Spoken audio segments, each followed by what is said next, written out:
Now, before we get started, I've always believed in giving value for value, both as a creator and a consumer. If someone provides me with great information, I always look for ways to support them in any way I can.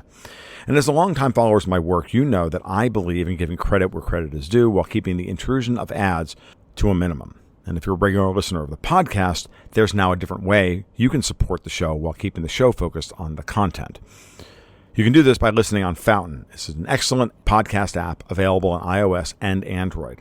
Fountain is based on this value for value model, either by donating a small amount of Bitcoin to the show as a comment, known as Boost, or by simply setting an amount of support while you listen. So if you want to share your thoughts on the episode or just say thanks by sending them sats with a comment, Fountain is the platform for you. Decentralizing the world starts with getting the gatekeepers out of the way. And in my opinion, Fountain does just that. So getting started is easy. You can top up your Fountain wallet with your Lightning wallet or with a bank card. And you can even earn sats by just listening on Fountain. So visit fountain.fm to learn more.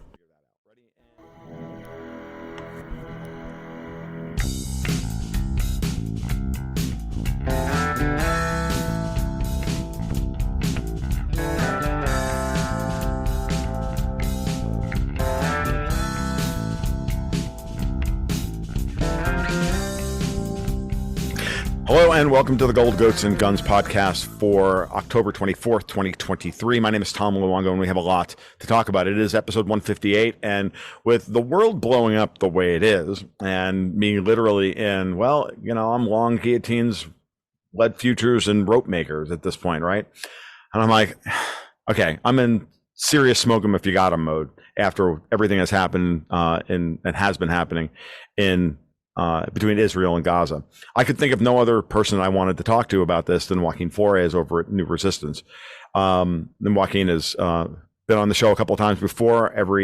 And whenever I have confusion about a subject that I know I'm not an expert on, he's the guy that seems to fill in some gaps for me. So it's always great to have Joaquin show up and fill in those gaps. So Joaquin, good day. How are you? How you been? Mahalo, my friend. Hey, Tom. I'm enjoying the apocalypse here. Staying cozy, as they say. Got my coffee here. Get some iodine ready to withstand and survive the fallout. And, the day I learned to love the bomb was the day I learned to stop worrying. And I think whatever happens, carpe diem and all that, I guess. So. Yeah. I mean, I hate to start with we hate to start with the apocalypse, but sometimes the only way you can look at the apocalypse is to kind of laugh at it a little bit. It's the Kubrick, thank you for, bringing in Dr. Strangelove, because it really is one of those things where you're like, okay, well, if you guys really want to do this, there's nothing we can do about it. So one of the angles on this, one of the things I've talked about, some of the things I think, and I tried to keep things as strategic as possible. Because I'm not taking a side here, me personally, and I don't. And it's up to everybody to decide where they think their, quote unquote loyalties or whatever lie. I just know that no matter what we may think we know about any of these conflicts around the world, there's always a deeper, greater strategic game being played by somebody in order to advance what generally winds up being a particularly ugly political agenda. And I can think of no other conflict on the planet at this point, even Russia-Ukraine, that's more fraught with this level of or pregnant with this level of import than the Israeli-Palestinian conflict. So my question to you, and I'm going to just keep this broad to start out with, because you and I haven't spoke previous to this and the conflict breaking out again. What area of this conflict do you think is the most kind of underreported? What angle on this? Because everybody's done their thing from the Israeli and the Palestinian side, and everybody's being forced to choose sides and all the rest of it. But there are other angles to this that have not been explored, and I think you might have. I hope you have a unique way of looking at it. Yeah, that's a great question. I think there are two main things that have gotten kind of out of focus because there's a geopolitical angle, and yet people keep bringing it back to the issues of, let's say, the Oslo 1 and 2 Accord, Camp David, talking about the roadmap to peace and what used to be called the peace process. And that all happened. And this was all happening during an age of, large and powerful pan-Arab states, whether you had Iraq or Syria or Egypt as these, pan-Arab nationalist states. And the idea of making peace or having, a solution to this resulted in the two-state solution roadmap. You had, Yitzhak Rabin, you had Yasser Arafat. You had these kind of big moments in history and time where kind of like the world, or whatever you want to call it, in the kind of Mickey Mouse, it's a small world after all kind of way, said, oh yeah, we've made a solution. Let's clap. Now we just have to implement this roadmap. And some people have followed the issue, others have not. But as we kind of like flash forward, basically 30 years, 31 or 32 years, and it's like, wow, there's still not a solution here. There's still people dying.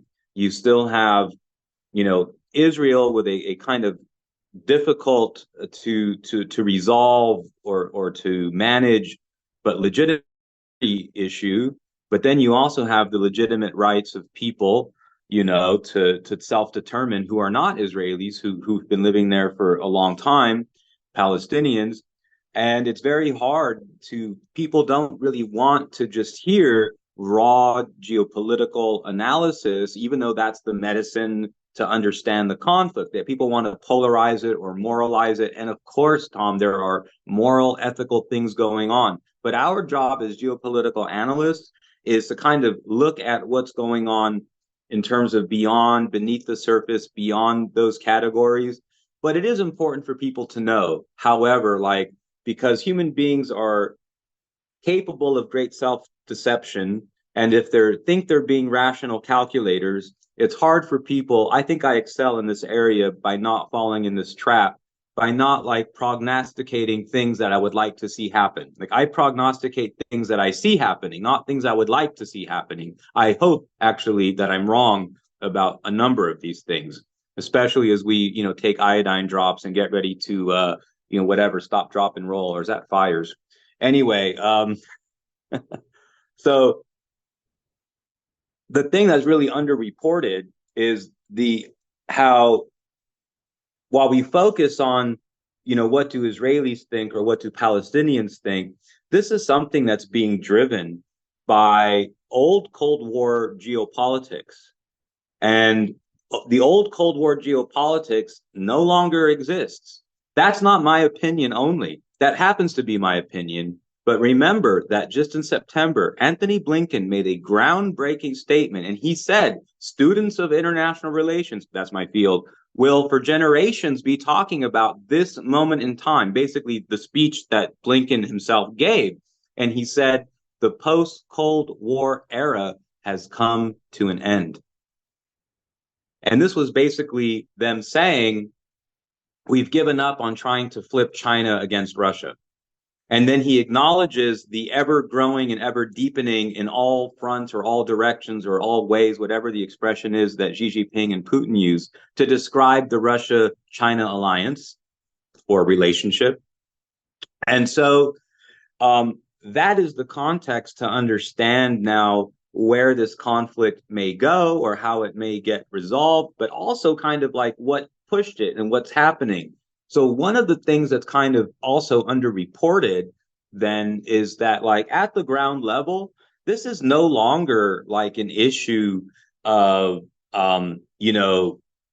secular Israeli nationalism against secular pan-Arab nationalism, right? Or secular Palestinian nationalism as a subset of secular pan-Arab nationalism. This is now within the rubric of the crisis of modernity, where you have the rise of mystical movements, the rise of evangelical movements, the rise of religious movements, right? As the gears of industry and the supply line issues and poverty rises and all these things, scientism and problems and corruption in science and the loss of faith in kind of these enlightenment things of the West, progress and science and rationalism and things like this, the Enlightenment in short. And now this crisis of modernity. And so at the ground level, the people who are the most passionate about this are not secular nationalists. You're talking about people that are devoutly religious Jews or devoutly religious Muslims, devoutly so. And but they're not the ones that are driving the geopolitics, right? That's the other aspect of this. So it was one. So and a funny outgrowth of this, and I'll hand the mic back over to you, that has been that I just saw recently, is that they had the former director, Halevi of the Mossad, gave an interview on Al Jazeera, and an English language Al Jazeera, by itself very interesting, by the way. That was yesterday or the day before. And what was said by the Al Jazeera host, and what these two men agreed about was that Saudi Arabia had financed the Al-Nusra Front in the Syrian conflict. And I'm thinking, boy, that's a very strange thing that you can both agree on without commenting that Qatar, where Al Jazeera is based, is also where Haniya, the head of the Hamas, is based, right? So it's like that's a little bit strange to also not mention that Qatar was one of the main, just as Saudi Arabia was behind the Al-Nusra Front. Well, Qatar was behind any number of factions of the FSA and ISIS that were allies with, at the time, Al-Nusra in the Syrian civil war. So, and it's a very strange thing, because also the Mossad leadership and the IDF publicly have acknowledged that they provided logistical, military, and medical support for these jihadi or mujahideen fighters in the Syrian conflict, against the Russian side, against the Iranian side, against the Syrian side, in favor of the FSA, in favor of the Turkish, in favor of the Qataris, and the other, and John McCain and Obama and all of their antics there. Basically, in short, on the side of the so-called Syrian revolution. So I thought it was very interesting that you had these two people that are, on the one hand, we just hear reports of, IDF striking something and targeting Al Jazeera journalists or something like this is the apparent story. But in reality, you have a recent history of these guys working quite closely together in the Syrian war. And, virtually the whole of the Muslim Brotherhood groups, militant groups, were on the side of Qatar and Turkey and Saudi Arabia and Israel and the United States in that war. And of all of the chapters of Muslim Brotherhood internationally, Tom, interestingly, only Hamas, the Muslim Brotherhood of Gaza, which is very close to the Muslim Brotherhood of Egypt, by the way, in terms of genealogy and the relationships and the people as well. But they're reliant upon Qatar, and to a much lesser extent, Iran. Sometimes that part gets inflated. It just depends on what you mean or what type of weapons you're talking about. But the most consistent, ongoing ideological, intelligence, et cetera, support for Hamas is made possible through Qatar. Like, that much is very clear. So, it's very interesting that Al Jazeera is like the primary organization covering things, and they're covering it from an angle that seems to almost be like a parallel, inverted version of what, from an Israeli intelligence perspective, that they would want reported. So there's many things that are just not quite sitting right with me. I'm not saying that any of the deaths are fake, or that the passions are fake, or that the conflict is fake. This is not what's being said. We're just talking about the intrigues at the level of geopolitics and intelligence, which suggest things that are strange, like why the IDF didn't apparently, according to numerous reports, not take action for the first 5 to 7 hours that this stuff was happening. Mm-hmm. I saw a confirmed clip of a young woman at one of these Gaza raves, or near Gaza, but in Israel, raves, nightclub kind of things in the desert. And her mom is an Israeli parliamentarian, and calls because she's doing a live TikTok stream or something, or Instagram stream, when her girlfriend calls on the phone, her phone rings, and it's like, mom, you can clearly hear mom saying, and the girl saying, really, we should leave, there's going to be an attack, and the mom is saying, yes, get out of there, blah blah blah. And this was like the day before or whatever, right? This was like, because it was like a multiple day rave. It was called the nature party, or the nature rave. You see, in Israel, it's not the peace rave, it's the nature rave. So so it was a very strange thing that there's just, if all these are confirmed, and I'm still sleuthing it out, but if all these are confirmed and they appear legit so far, it would suggest at the very least that there was, at the moment that they would have known, there was a decision to stand down. Mm-hmm. That doesn't mean that there was pre-planning involved per se. It doesn't rule it out. But just in terms of minimally what this could mean, would mean that at the moment that they knew something was happening, they decided not to take a decisive action for, almost half a day or a quarter of a day. Right. That's real weird. So it is. So what I heard from, just to thank you for all that, because it's really, really interesting. The whole, and a lot of what you just mapped out is the way I've known, I've understood the Syrian conflict, that everybody was brought together in a quote unquote coalition of the willing to destroy Syria, and everybody got their gibs.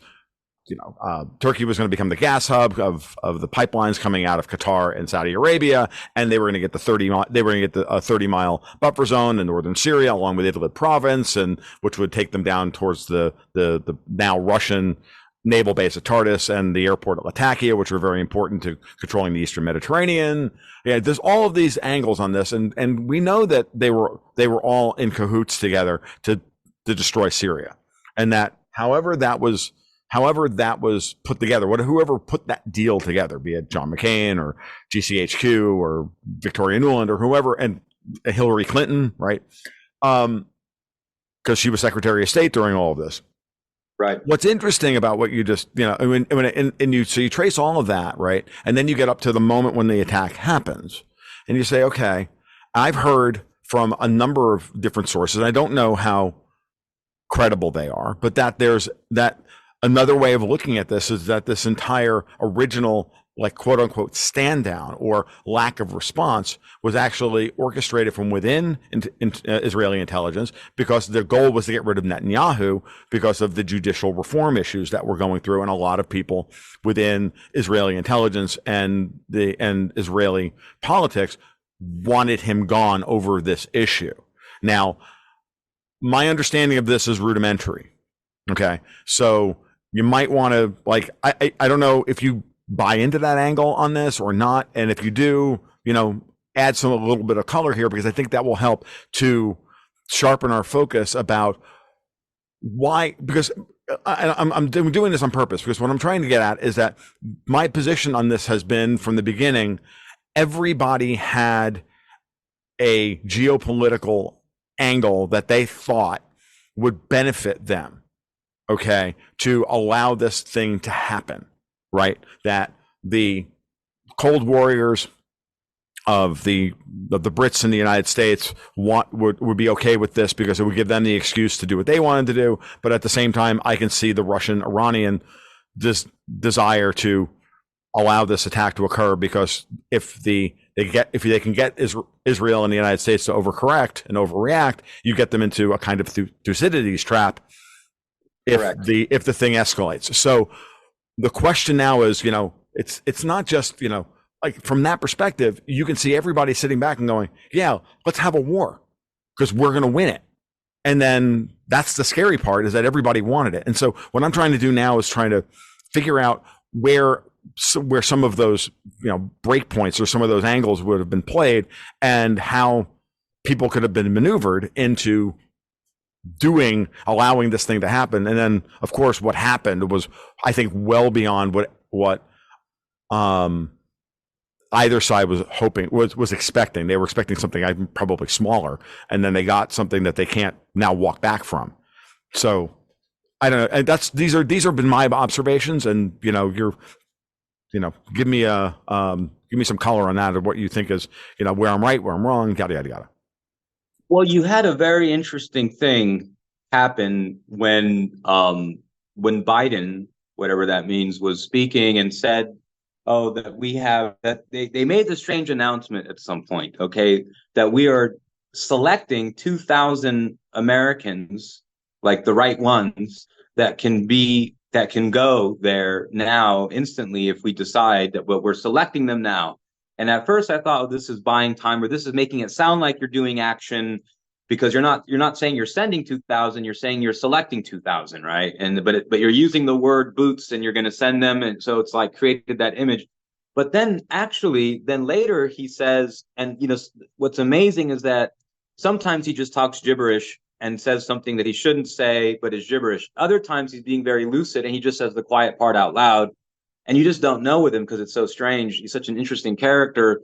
But he definitely thanked, there was a group of soldiers there and he's thanking them as first responders. And he said, you guys were there as first responders when this was happening and blah, blah, blah. And I'm like, well, this is very strange. I mean, we're there Americans, embedded with some of these hand gliding Hamas guys? Were there Americans involved in invading Israel from the Gaza side? I mean, these are all just things that cross my mind. I don't have sauce on that, but these are things that crossed my mind when he said those things, because it was so freaking strange to say, quite frankly.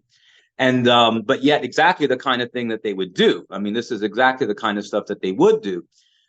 This Tom, this requires people to exercise tremendous willpower and stepping outside of their own BS, and just understand these historical figures as people that are in it to win it. They're Machiavellian or whatever they're doing. And to have a view of Netanyahu, which is not like worried about things he said in the 1980s as a firebrand politician, or things that but just look at Israel through a geopolitical lens and where they are. How does the Knesset work? How does the Supreme Court work? What is going on with judicial reform? What is going on with cyber war and the battle between cybersecurity firms in Israel? And what does that mean? And why is there a fight, right? Well, you can look from many different analysts from the West, Brookings Institute, what is the neocon, old think tank, Project for New American Century. This mirrors stuff that, the old Russian nationalist firebrand Zhirinovsky has been saying. So all around 20, 30 years ago, they were saying, there's going to be a geopolitical problem with Israel. It's going to be hard to maintain it. They're going to have a population issue. The Palestinian population is growing. The Arab populations are exploding. Israel, because they have done these kind of Western neoliberal type of austerity type reforms that have to be a Western country, they've discouraged large families. Apartments are small. Professionals are having, Israeli professionals are very much like people in New York or LA, who, or Chicago. The cost of living is high. People finish their, second master's degree. They get married when they're 37. Then they start thinking about having kids when they're 40. I mean, that is what's happened in Israel as well among professional class people. And many of them are just normal people. They're not racist. They're not anti-Palestinian. They take a practical view to life. It's like living next to a Native American Indian reservation if you're an American. I mean, the history, you have sympathy for them, you hope it works out, and you live your life. And so Netanyahu right now is only polling like 20% support, according to some media outlets, which is very strange because he seems to also pull a lot of support. I mean, he just played the game to get back into power after you had a couple of, right? So this judicial reform thing seems to be something where clearly it's not the issue so much of how long he's in power. Maybe it is, but he's able to remain in power. But what about these bigger things that deal with the security apparatus or the doctrines of the state or the positions that you pick for the Mossad or the IDF, or things that basically changes in society that so far the Knesset seems that Netanyahu's gambit is that he will continue to have strong influence over being himself being kingmaker of the Knesset effectively. And so then that means that the only body that can stop him is the Supreme Court.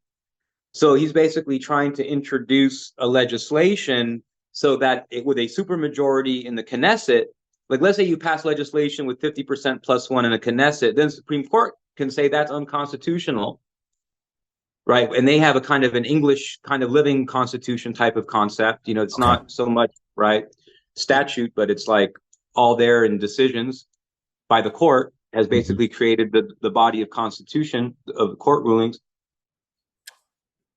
So in so doing, he says their argument, and there's a reasonableness to this argument that Netanyahu is making, you see, which is that effectively the judiciary is having the power of the congressional body of the Knesset, because they can basically say this law can't go because it's unconstitutional. So in the U.S., there's a different mechanism to solve that problem. So we encounter it, but you can see that in the U.S., you can definitely get around the Supreme Court, right? And by making it a law, and or amending the Constitution, right? You can amend the Constitution. You can hold the Constitution. You can amend the Constitution. We haven't had to do that in a long time, but it does happen. I mean, it has happened a few times. So Israel, to have a similar thing, they would just basically need to have a Knesset that can overrule the Supreme Court with a supermajority. I don't know if that's like 70% or 67, 2/3. I don't know what the exact formula would be, but that's what Netanyahu's been fighting for. So the opposition to him politically, personally, or their concern for the constitutional processes in the country have been kind of behind some of this opposition.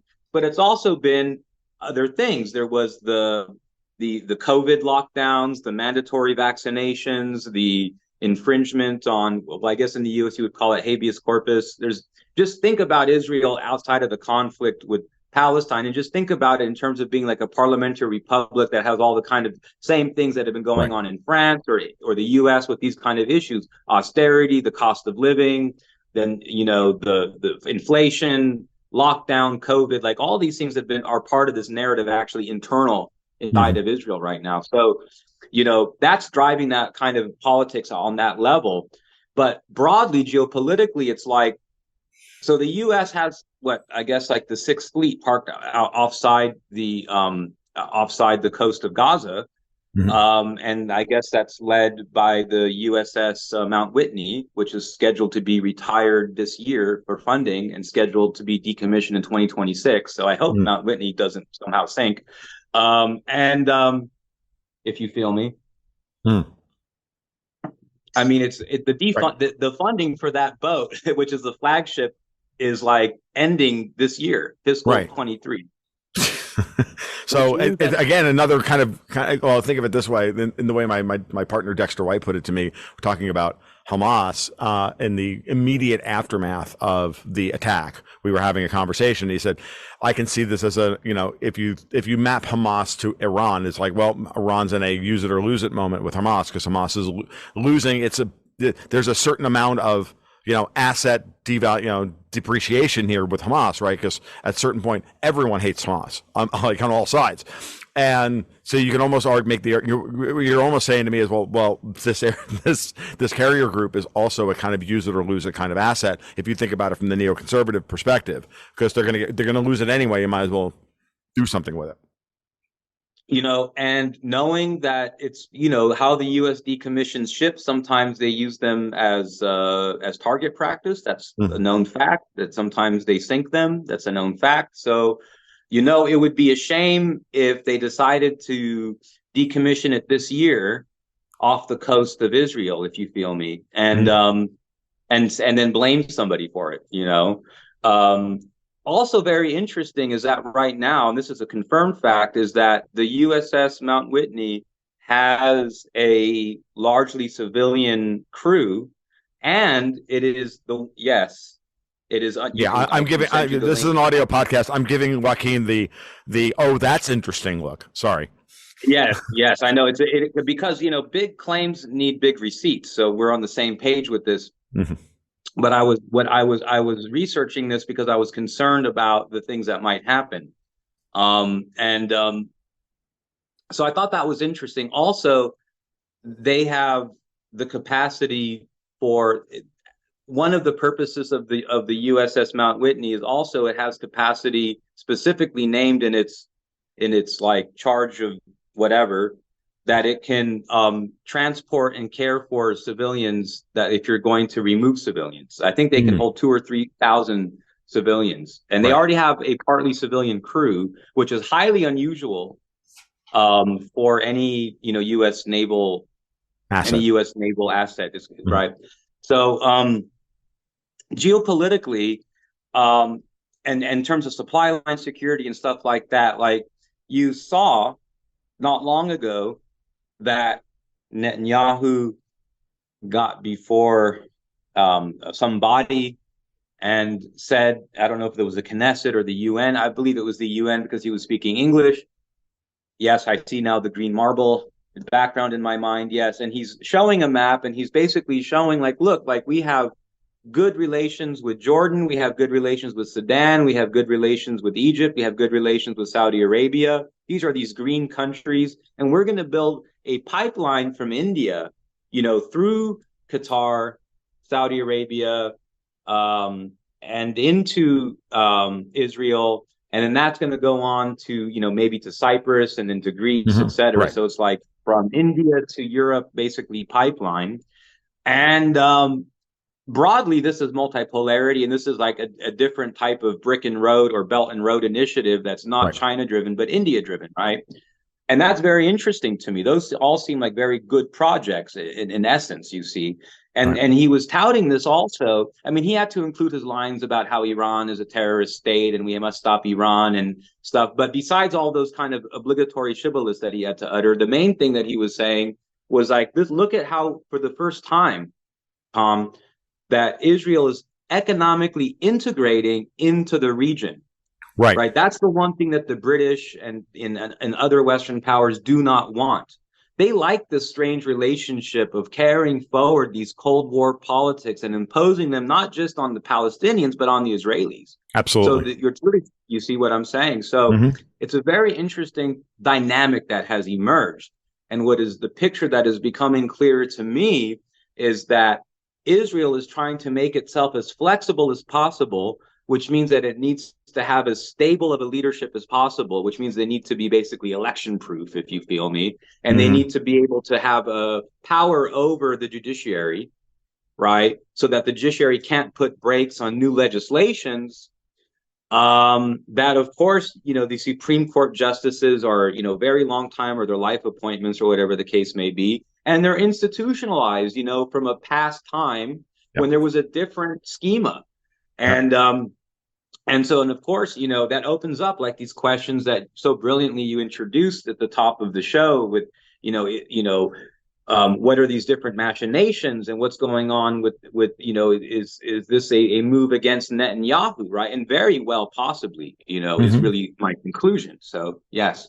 Well, what's interesting when you bring up, and I didn't realize again, it's like I've been so focused on the machinations at the central bank level for the last few months that I've taken my eye off of some of the geopolitical stuff. Right.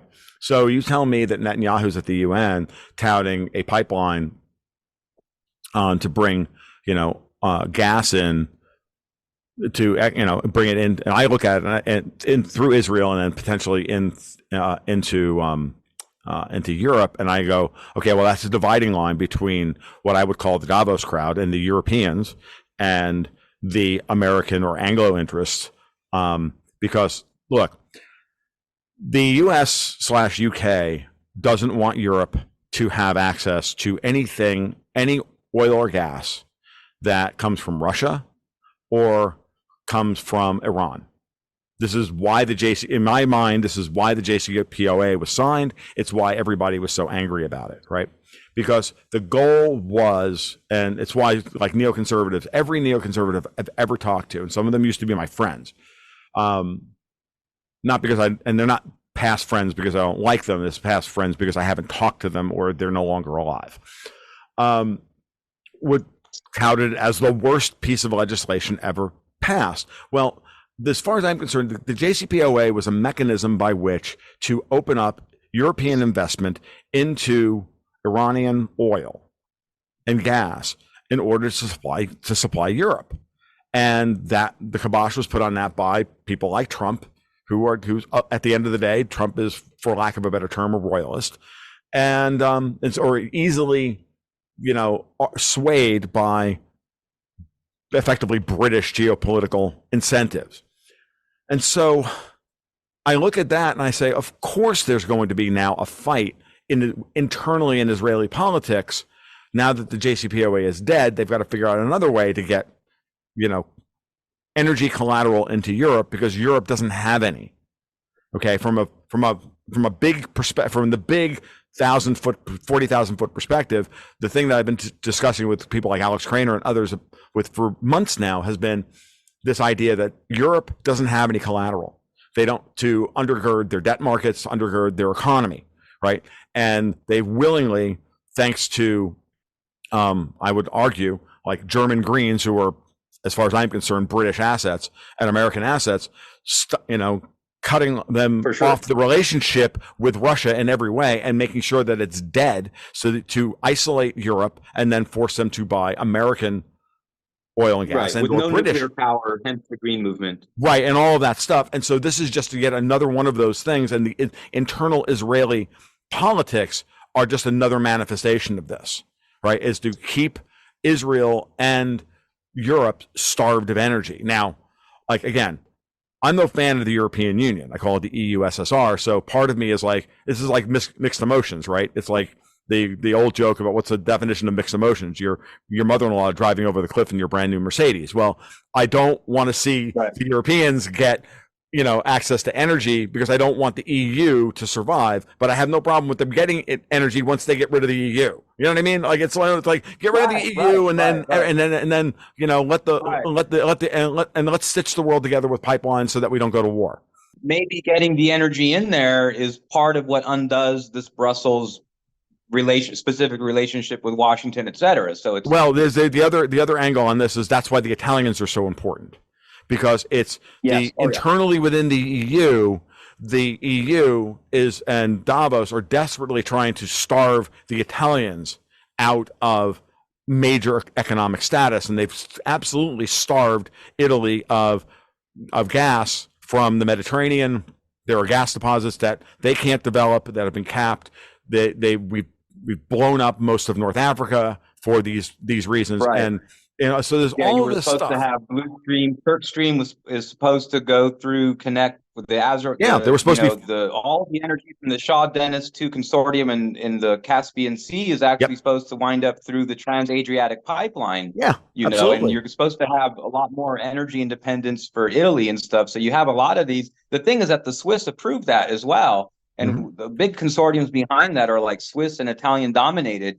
And yet, most of these politics in the EU, ever since the third energy package, are like totally aimed at weaponizing EU policy against EU countries. So it's absolutely. And if you remember, you brought up Turk Stream. Turk Stream was originally supposed to be 4 trains, right? One going into Hungary, one going through Serbia, and into Austria, and then 2 of them were supposed to go into Italy. And to handle to bring gas into Western Europe, but of course, since it's Russian gas, that's now verboten. So of course, that pricks up the ears of the Blinkens and the Newlands and the GCHQ set, yada yada yada. And then how long have they been trying to get Israel been trying to get the East Med pipeline off the ground, right? Which is a boondoggle from an economic perspective. It's an incredibly expensive pipeline to lay, but again, it's another one of these moments where you keep looking at the drastic level of geopolitical maneuvering done to starve certain players in Southern Europe. And Greece, you don't want Greece getting transit fees. You don't want Italy getting the gas they need, because then that would empower them to say no to the European project. So Russia is able to pull the leash on Iran, and Russia is able to balance Israel and Iran's both, mutually existent legitimate security concerns.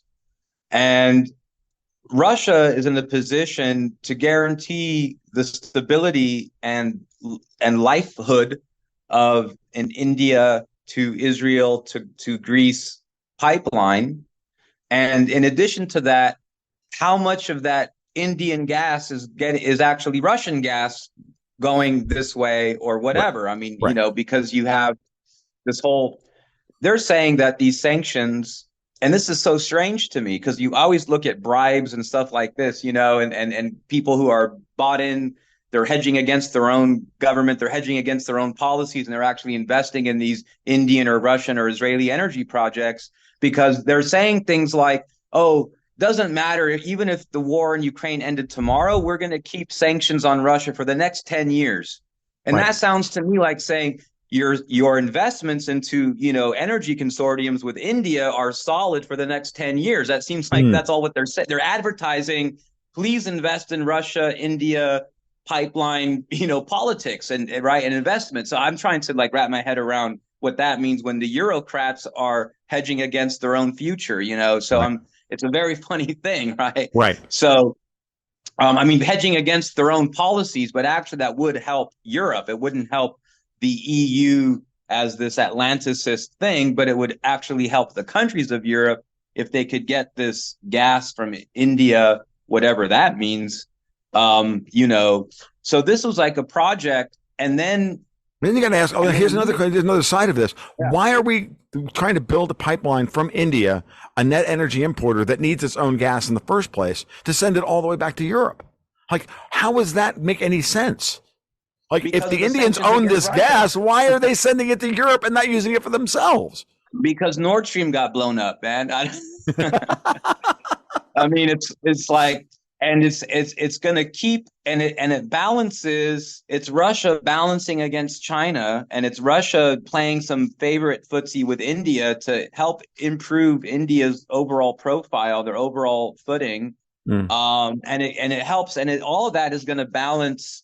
I mean, India is very pro-Israel, so Mm. it's going to balance the Iran uh, Israel situation in the Middle East, and Russia is going to be kind of like the global police force so to speak. They're going to be like the balancer of these, the guarantor of the Yes. security, supply line stuff and the relationships. And I mean, look, you've got Russian S-400s at Latakia. You have Russian S-400s at the, Himyim Air Base at Tartus, etc. It's right there in Syria. Well, the IDF for the past 7 years has been bombing different places in Syria through a deconfliction line. They notified the Russians that we're going to hit a Hezbollah target, which is an Iranian proxy, which is Mm-hmm. also Russia's friend in a way, but they're like, okay, hit those, go for it. There's not been a single S-400 missile launched at any IAF, IDF jet, you see. Mm-hmm. So they're not there defending Syrian airspace. Right.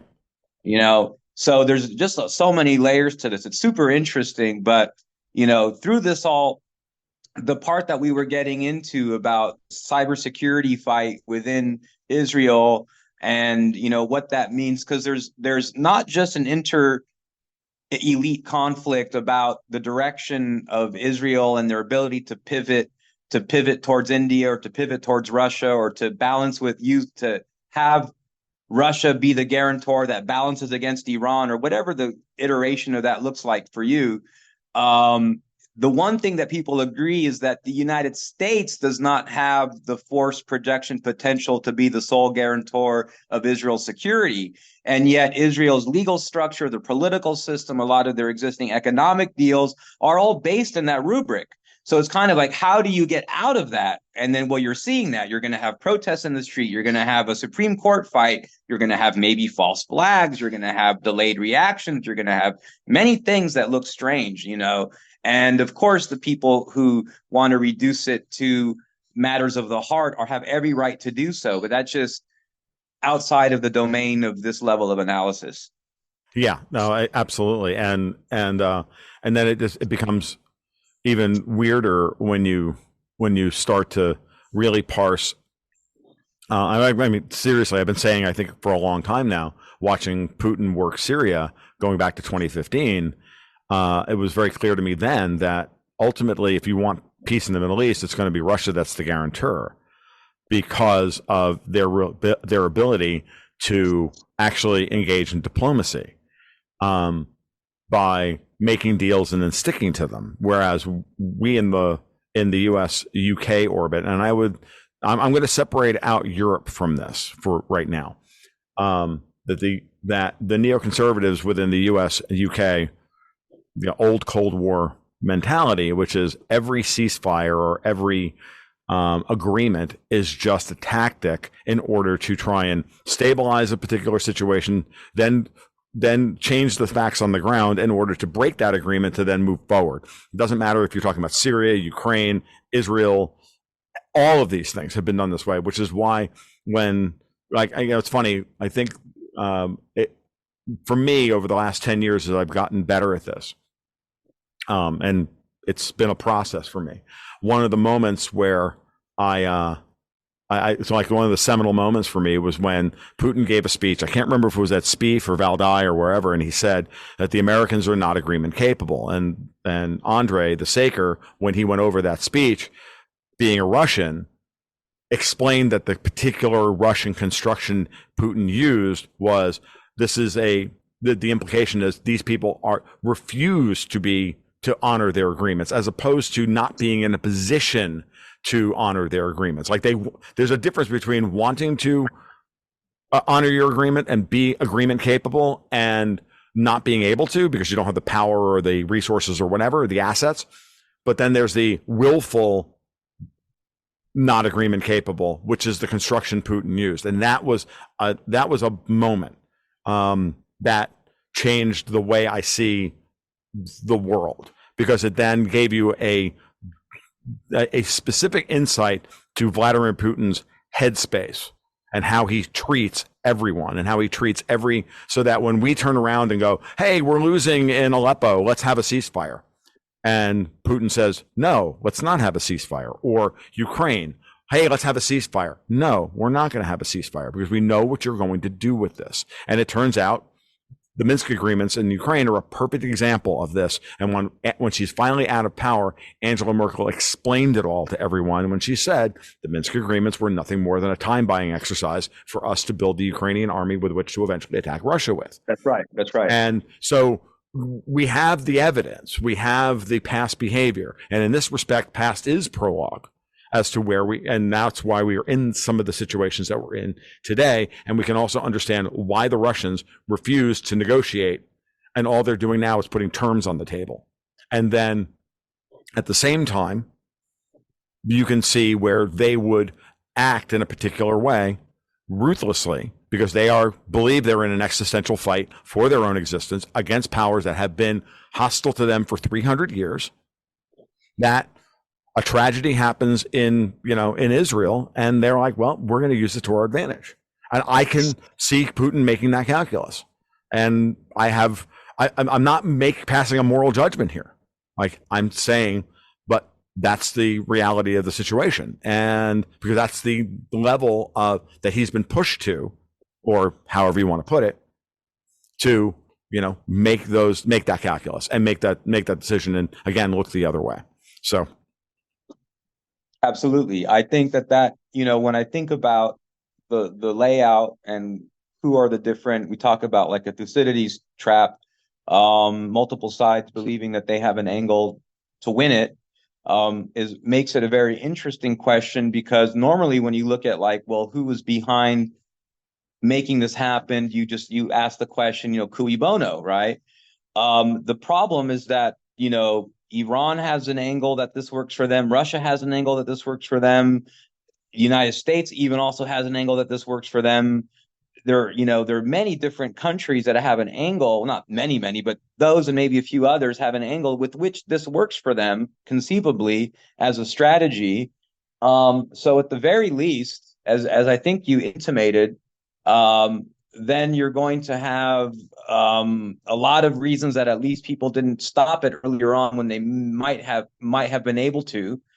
um, everyone thinking they have an angle, or maybe they're playing an ongoing game of chicken or brinksmanship, and who's going to blink first as we drive off this cliff in Israel Palestine.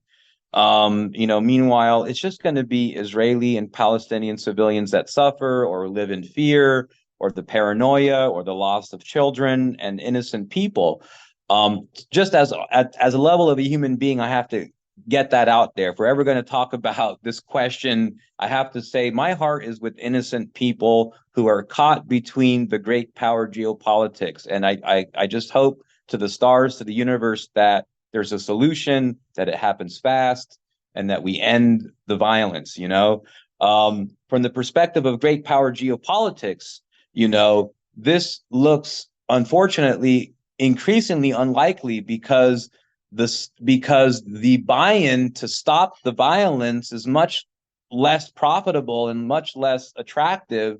I mean, chaos is much more profitable than some very predictable rate of return on a very long game investment. If you have hedges against, and that there's going to be some plot twist, which is the definition of chaos, that's far more profitable to get behind, to vote, to be investing against what the regular normal people are investing one way, and you've got some other knowledge or whatever that there's going to be a plot twist or a kink or a chaos, really. Then the stakes are too high. There's too much energy behind chaos, from that angle. And whether you're talking about the military industrial firms, whether you're talking about the energy consortium futures, the investment, keeping those together, like they don't have a lot of interest in stopping the bloodshed. So, from a very raw Machiavellian calculus, so their sentiments notwithstanding. So, this is in many ways, from the different angles, and you could work through cui bono or what's probable. One interesting thing is, of course, you've basically had this ongoing Ukrainian counteroffensive that has failed. But when you remember things like the things that were discussed in Ukrainian media, from Ukrainian intelligence, Bodunov, others in Shmigel, and others in Ukrainian power structures, SBU, Minister of Defense, Minister of Foreign Affairs, when they talk about the Ukrainian counteroffensive, universally they spoke about it being global in nature. They talked about working directly with the CIA to do things that were kinetic in nature, that would be aimed at at least in getting Russia to overcommit in any number of directions, the Rimland, etc. Then you had Azerbaijan, Armenia, which seemed to fit perfectly into this kind of mentality or thinking about what the Ukrainian counteroffensive was really all about. It's not just, oh, we got 7 kilometers in Rabotino, woohoo, right? We've got 700 more to go, not going to happen. It's also these other things, happening in Azerbaijan. Then you had the Iranians mobilized to the Azeri border, mind you, and they're backing the Armenians, but the Armenians are not backing themselves. That goes all the way back to the day that Pashinyan took power Precisely. in Armenia. I'm like, that guy was backed Right. by the West and Soros. Like that, he's played this game, and he was supposed to be thrown out of power, and he refused to leave. There were 3 or 4 years ago, there were the last time this flared up, he was supposed to be thrown out of power with the amount of opprobrium that was being thrown at him by the people. He was any man with any sense of shame would have walked away from the scene, and of course he locked himself in his tower and said, no, I'm not leaving. I'm like, well, he's clearly under orders, and the it's military ridiculous. hates him. Yes. The first president of free modern Iran, 1992 or 91, post-communist Iran, the first president was the leader of the Artsakh movement, right? He was the leader of the Armenian movement to liberate or to rejoin Nagorno-Karabakh with Armenia proper. Right. So this is basically the Armenian anti-Soviet sentiment, right, through the fucking Cold War, right, is driven by this Azeri, which was also a Soviet republic, but it's driven by this Azeri-Armenia tension. We don't like that the Soviet authorities in Moscow of which were part of the Soviet Union, right? And so is Azerbaijan, that they consider historical Armenia as Azerbaijan, and somehow we have a, an autonomous, county, right, with a protected minority inside of Azerbaijan. So yes, of course, Pashinyan is a color revolutionary. Soros, the State Department, USAID, etc., Radio Free Liberty, Radio Europe, National Endowment for Democracy. But in addition, that doesn't mean that the bordering countries, Iran and Russia, are going to allow Armenia to sabotage itself, because that can create the very type of spiraling black hole that creates those Arab Spring type, I call the Arab Spring the destabilization phase of a color revolution. Mm-hmm. Like a color revolution might just be to overthrow the government because you want to change a policy or flip them from one camp to the other. But there's also color revolutions that are meant to create permanent areas of destabilization, so that no one can invest, so that no one can stabilize, so that no one can normalize, so that it just becomes maybe even a cancer that grows slowly then quickly. Mm-hmm. They're not going to let that happen to Armenia. So then you have the Iranian forces deploy north to the Azeri border. That's where I understand that they had deployed the most and the most recently. And then you have this stuff flaring up where now they have to think about reinforcing their Hezbollah assets in Lebanon. Yep. So is this something that Iran is leading? Are they responding? I don't know. But you can see how all these pieces move. I keep looking at the silent hand of, the triangulation of various. I'm sorry, but they're really good at it. They've been doing it for 300 years. We know that so much of this is being driven by the British, who left all of these places, open wounds, and these open wounds are never allowed to close because they're always opportunities to, flare these things up, turn them into turn them from open wounds into, festering wounds, and then, start to take center stage. And they do this over and over and over again. So yeah, when I'm looking at what was happening in the Nagorno-Karabakh, I see the quote unquote failed Ukrainian offensive. I'm not surprised then that, come October, well, that's not working. So now what do we do? And so do we activate, Israel Gaza again? Like this is the way this stuff works. And then how do you get the Turks involved? And and especially with Erdogan, being extremely what's the word? Like he's really picked a side here. And then you note also that the Syrians have been attacking American assets east of the Euphrates River. And yet then the Israelis go and they bomb the Al Bukamai border crossing between Syria and Iraq. And all of these things are happening all practically contemporaneously, or as, as move within a 1 week period, all these things are happening. All like a 3 week period, all this stuff has happened. And you're like, okay. So you can see how everybody, but here's the thing. And one of the things that I brought up, and I'm going to run this by you and let you ponder. Okay. In my, when I was talking about this in the last month's issue of the newsletter, and I laid out, basically why the Israelis, well, the Atlanticists and the Israelis would want a false flag in order to justify escalating this thing. And on the other side, you have the quote unquote use it or lose it scenario with Iran, Russia, and Hamas, and how both of them see this opportunity.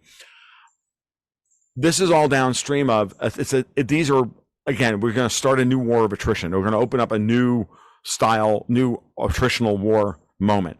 The Russians have been fighting an attritional war and a multi-theater attritional war against the West, right? It's not just the reason that there's many reasons why the Russians are prosecuting the war in Ukraine the way they are. Some of it is just the way their military is organized. They don't have many other options. They don't have. Right. Okay. If you argue that, and I'm open to that argument. See nails a certain way. I mean, right. I mean, they only have so many tanks. They move their logistics on rail lines. Blah blah. All this stuff. Right. Fine.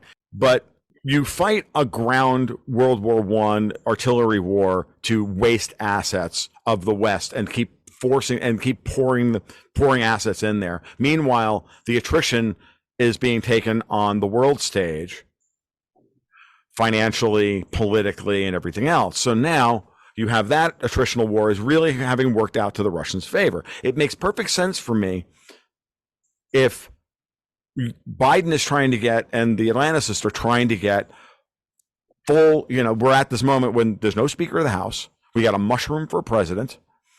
We have the American Congress has basically said no to more funding for Ukraine. So here's the perfect opportunity, time-wise, to move your knight in such a way that you force I'm going to take either your rook or your bishop. You choose Israel or Ukraine.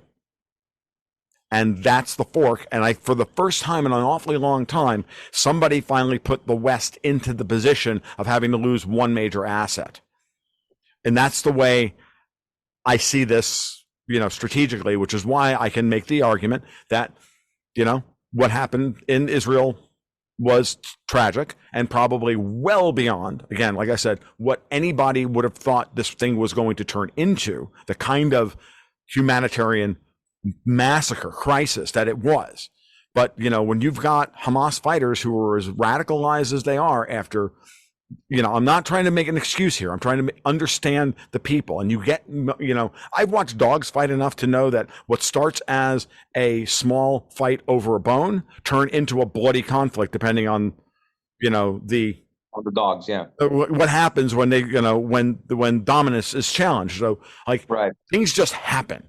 Once you get into conflict, we're not rational people at that point. And we as observers can't take our rationality and push and imprint. We have to now start thinking about what would you do if you were in that situation?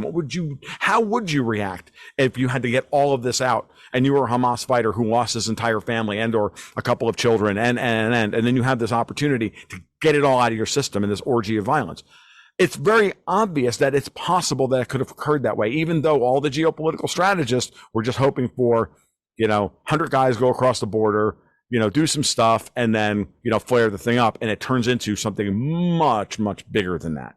And then all of a sudden, everybody's turning around and going, oh, fuck me. Now what? And you make one of two choices. You either try and back down and try and de-escalate the entire situation, or you go, never let a crisis go to waste and go whole hog. And it's like that moment in Dr. Strangelove. You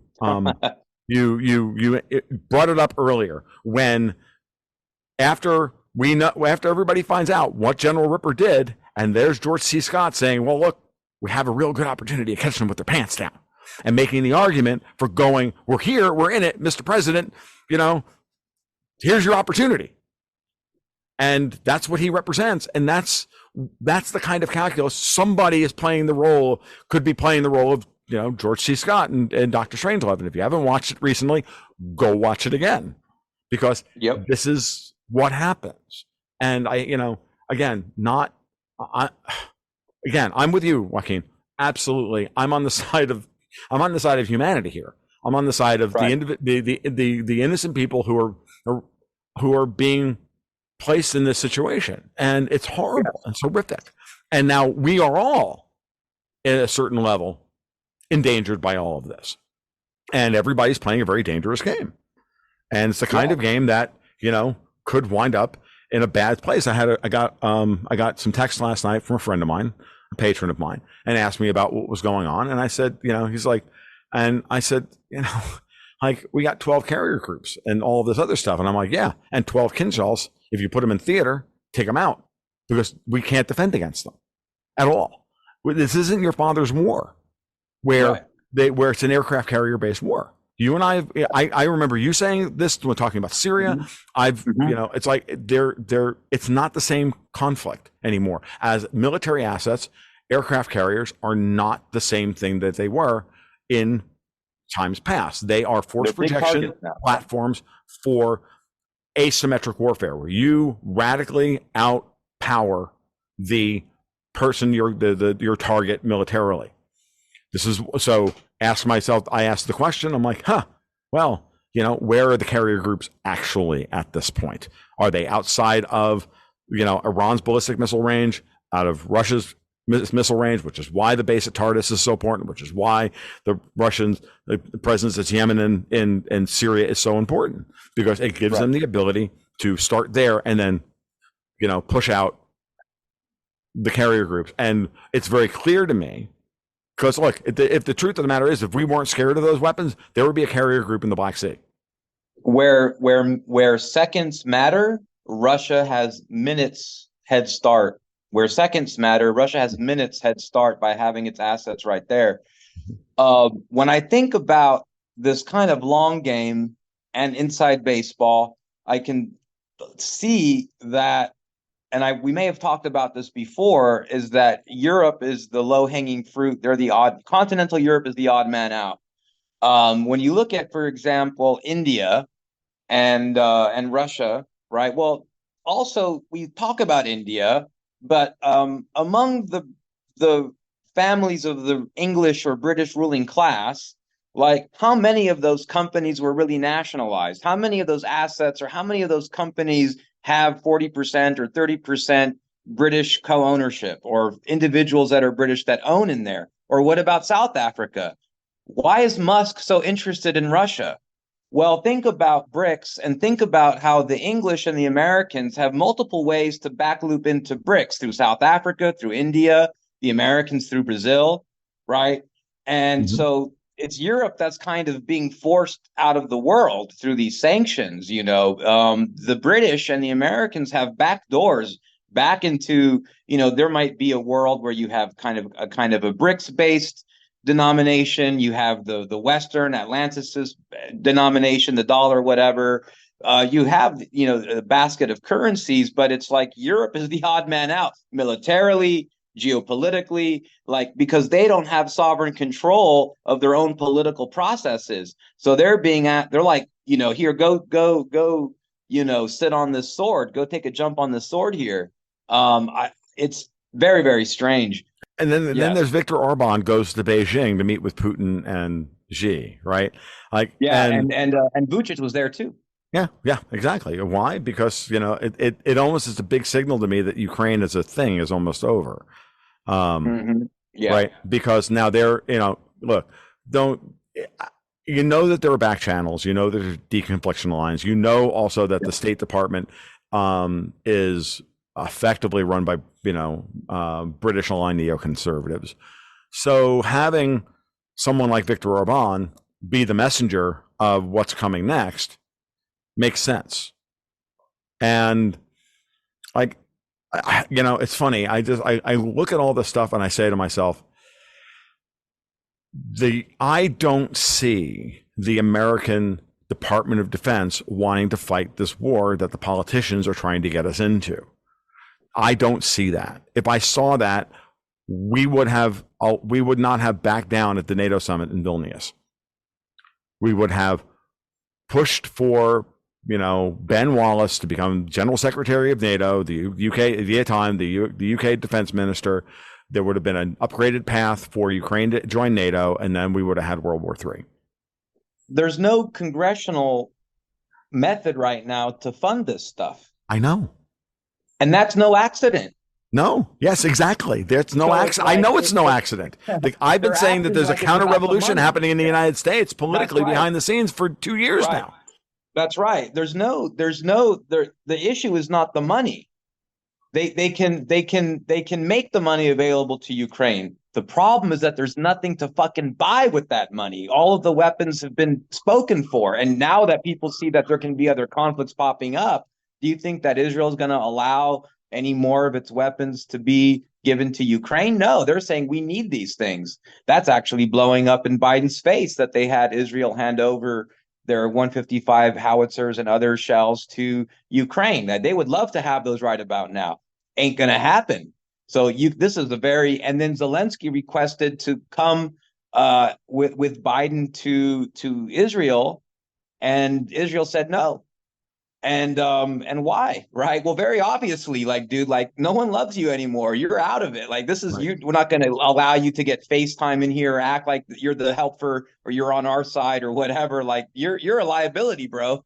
Well, it's even worse than that, right? Matt Gaetz goes after Kevin McCarthy. And on the Sunday talk show circuit, before the speaker vote, he goes and he tells everybody the story. He's like, I don't expect to win this. And of course, the standard media reply is, well, then why are you doing it? Well, I'm doing it to let everybody know that I want to force the Democrats to back McCarthy, to prove to everybody that there's a uniparty for war in DC, so that I can primary out all these sons of bitches in the spring and get rid of them all from both sides. And so the DNC can see who's on the, this is the gig. And he's like, I don't expect to win. I expect Kevin McCarthy to be Speaker of the House on Friday, backed by Democrats. And then the Democrats left McCarthy out to hang because they had to prove they had to choose. Again, another one of these Bishop or Rook forks. You can choose to keep the illusion of the not uniparty, of the fight between the Democrats and the Republicans alive by saying, oh no, we vote as a block against you, or we're going to rip the Band-Aid off, and we're going to, and if you do that, then we're going to lose the that illusion, and we're going to eventually lose all the power within Congress because in the 2024 election, you're not going to be able to cheat that much to stop the revolution against, that's going to come at during the congressional primaries. And you're going to wind up with, you're not going to have two rabid neocons running as a Democrat or a Republican in the fall. Right. You're going to have, a clear choice in 60, 70, 80 House seats. That's all it would take to again. And so that's what's going on. Mirroring the kind of thing that you just described with the Israeli Knesset, that's what was on the table. And so, of course, in that timing, in that moment, would you not believe that that wasn't an existential threat to the quote unquote powers that be that have fomented these conflicts and wanted to try and keep their colonial assets in place for as long as possible? Did you not see them, say, yeah, turn a blind eye and let Hamas go run? Oops. If you had two choices, narrative, right? So you're the director of the narrative angle here in simulation reality. You've got two narrative choices in winding up the war in Ukraine. Is it that the West has no more weapons to spare? Or is it that, we're having a political fight, so we can't approve the money? Like, which, from the point of view of prestige and foreign policy angle and power projection, is the right approach? It's better to say that we're having a political fight that's tying up the money for some time, right as you need it, rather than saying, here's, $100 billion or here's $60 billion. Have fun buying what? I don't know, because we don't have anything to sell you. That's going to be the headline, is we're out of weapons. So it's better to have the headlines, Republicans are fucking up the thing with the speaker and now we don't have money. That's a much better narrative for preservation of the whole brand, the America brand. Right. And then we can, try to silently refill back up our stockpiles, quietly for some months in the background, and many, many months, about 2 or 3 years. The other angle on this is that you preserve that illusion, and then you gin up a wider conflict on a humanitarian crisis. Again, pure geostrategic calculus here, because the goal is. Or with the... I'm talking about the British at this point. I'll be honest with you. Okay, but the humanitarian crisis would be what? That Hamas doing what they did. Okay. Right? Yeah. And then you try to inflame everybody's passions in the United States because now you've got moral outrage, and because you need to turn Joe Biden into a war president because you can't win the election any other way. And that's their goal. Because look, when you look at the order of events that come up to this, they were positioning Gavin Newsom or Gavin Newsom to be his replacement. And guess what? Right. He started to back out. Why? Kamala Harris made her move. Dianne Feinstein dies. Newsom immediately appoints one of Harris's allies. So now the whole Clinton wing of the Atlanticist neocons, Obama wing of the Davos of the continental Europe wing, and then you have a third faction within the Democratic Party emerging, which is someone put a deal on the table to Kamala Harris, because if you get rid of Biden, she's president. And they were absolutely trying to figure out a way to Spiro Agnew her out for God knows how long, and they weren't able to do it. And she just holds herself up in the Naval Observatory and starts taking offers, because I don't think she is on anybody's team except Team Harris. I've never thought that she maps to either the Clintonistas or the Obamaites. I've never thought that. Okay. And so when you start delving into internal American politics, and you realize that that every one of these old, factions that we've mapped out previously geopolitically, they've all split. Right. Because they're all losing, and now the real chaos is at the top. And it's night of the long knives for everybody. Right. That's about right. That's how I have it in my head also, actually. Cool. So I'm glad you laid it out so succinctly. Altogether, then, with this crisis in Palestine, Israel, there are off-ramps and there are ways that this could end tomorrow. And that gives me some reason to think that at least there's a game to be played. Otherwise, there's just no game. It's just war.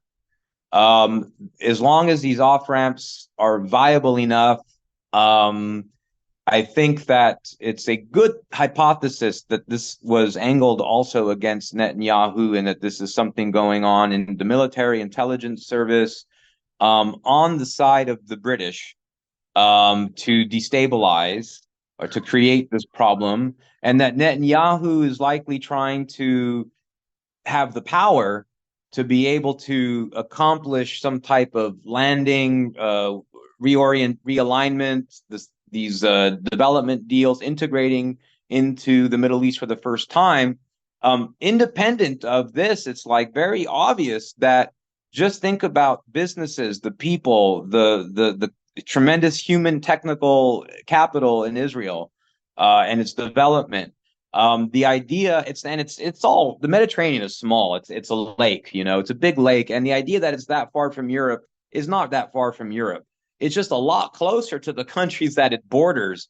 And with the issues happening in Europe, it's not that attractive to have European partners right now. They can even be a liability. I mean, they a lot of their wares are fraudulent, or what are they called? Reproductions, and what you want to do is invest in physical economies that are growth oriented in the region. I mean, and I know this is strange for people, but just imagine what Israel could accomplish if they make peace. And just imagine the tone and the change at the religious level. Imagine if settlers could get along with the type of people that voted for Hamas. You see what I'm saying? This is what's possible when people integrate and build business together, when they actually think beyond these religious and national or bloc thinking and really look at, this is a land. Here are the roads. Here are the pipelines. Look, we're all right here. We have an integrated power grid system, West Bank, Gaza, and Israel, right? This is like a no-brainer. These are just ideas in our mind that are getting in the way of building power together and getting past this Israel-Palestine conflict in a way that works for everybody. Agreed. Agreed. I see there are potential off-ramps here, and then the question is, it's been being clearly pushed to ensure that does not happen. And yes. I think what we've been trying to do this morning, Joaquin, is to illuminate for people the fact that those that are pushing that scenario and forcing that onto everyone, and then the imperatives of everyone, again, trying to, it's not just maximize their position on the game board. It's about, it's about the potential for people to feel that they're under existential threat. And when they feel that way, they act rationally, but they don't act in any way that we would consider moral. Right.